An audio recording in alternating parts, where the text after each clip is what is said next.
Bienvenue sur Africa 24 dans cette nouvelle édition du 12-15. Voici les titres de l'actualité.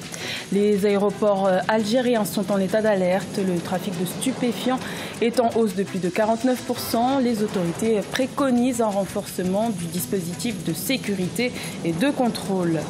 Le Rwanda émet de nouveaux billets de 500 et de 1000 francs rwandais depuis ce lundi 11 février. Une opération de remplacement qui coûtera 5 milliards de francs rwandais sur 3 ans. Et une vaste campagne de sensibilisation dénommée « Tolérance zéro aux mutilations génitales féminines » a été lancée au Tchad. L'excision demeure une pratique très répandue malgré la législation pour lutter contre. Mais tout d'abord, le Nigeria connaîtra ses prochaines élections générales ce samedi 16 février.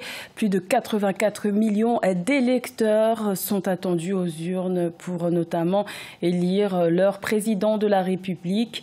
Et ce sont au total 72 candidats qui tentent de briguer la magistrature suprême.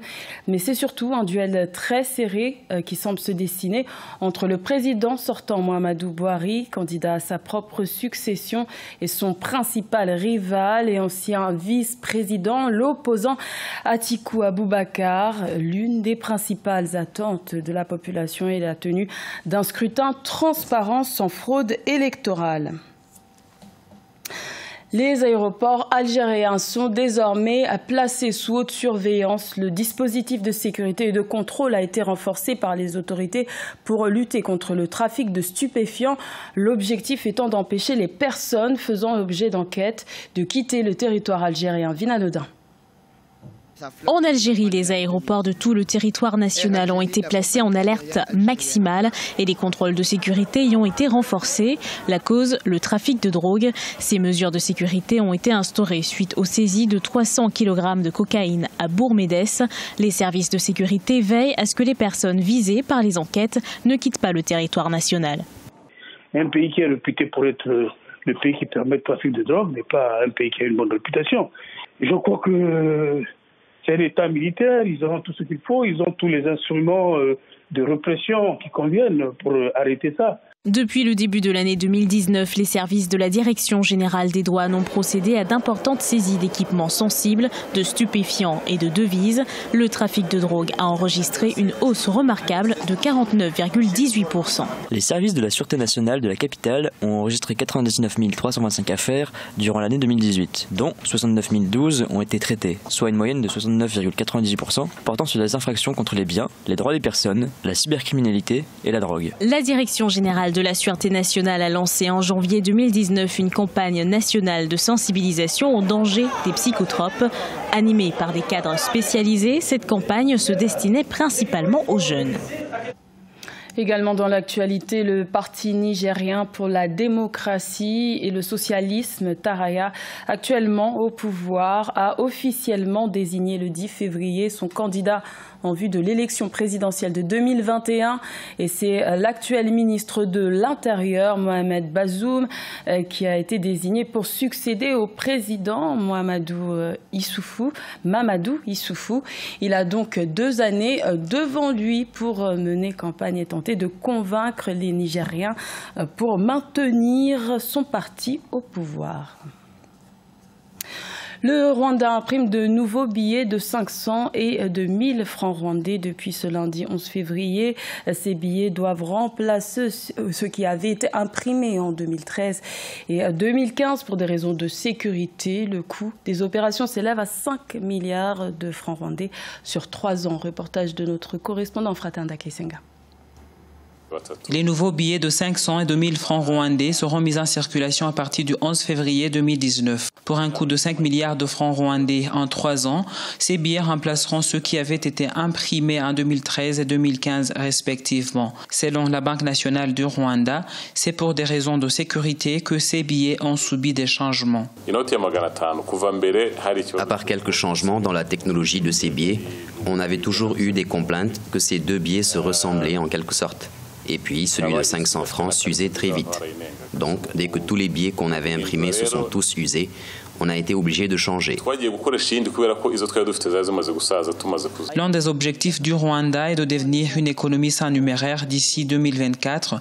Mais selon les autorités rwandaises, bien qu'il y ait eu des améliorations dans ce sens, ce processus prendra un peu plus de temps que prévu. Ceci à cause des coûts encore élevés des transactions électroniques selon des experts. C'est vrai, on fait la promotion d'une économie sans numéraire, mais ce n'est pas une chose qui change en une nuit. Ça prend du temps pour que tout le monde puisse comprendre. Même dans les pays développés, on imprime toujours des billets.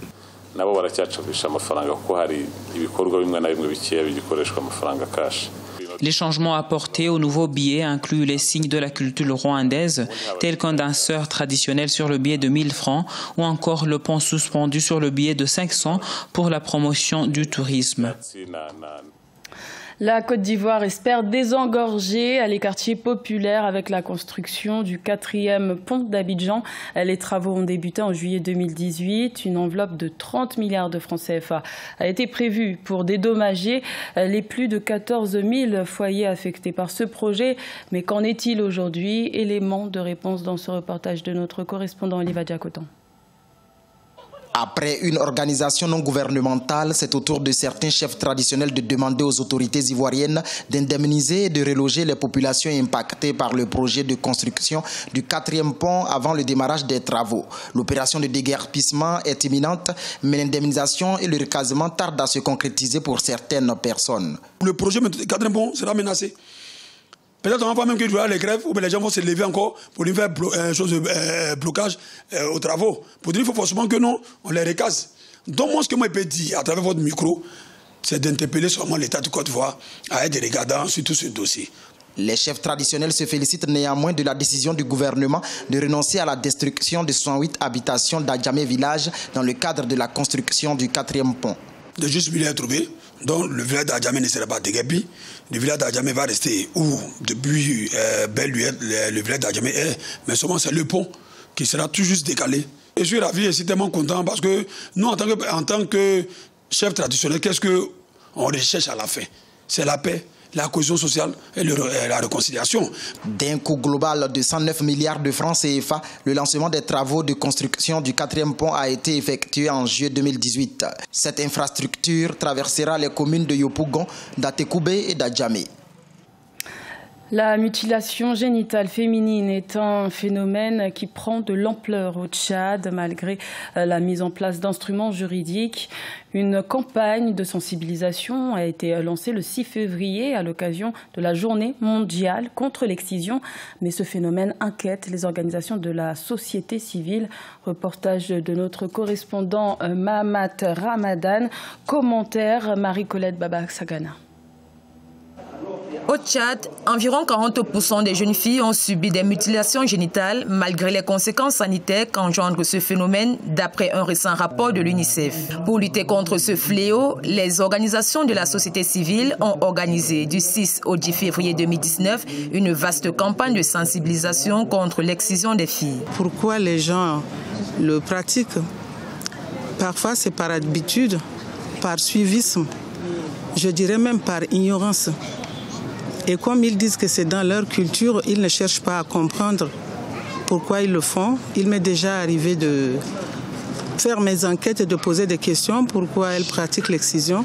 La seule réponse, c'est on le fait parce que les ancêtres l'ont fait, c'est tout.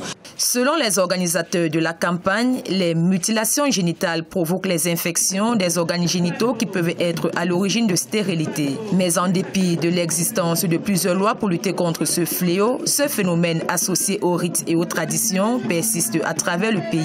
L'État a mis ces outils en place, donc ils doivent les utiliser. Mais ils ne les utilisent pas pour des raisons qu'eux seuls peuvent connaître. Il faudrait qu'à partir de maintenant, qu'ils le fassent. Notre sensibilisation consiste justement à aller vers ces autorités juridiques pour leur dire que si la loi existe, on doit l'appliquer. Tout au long de la campagne, des spectacles de danse traditionnelle et musique rituelle ont été présentés pour faire comprendre au public qu'on peut se passer de l'initiation à l'excision génitale. C'était le journal de la rédaction. Merci de l'avoir suivi. L'information continue sur Africa 24.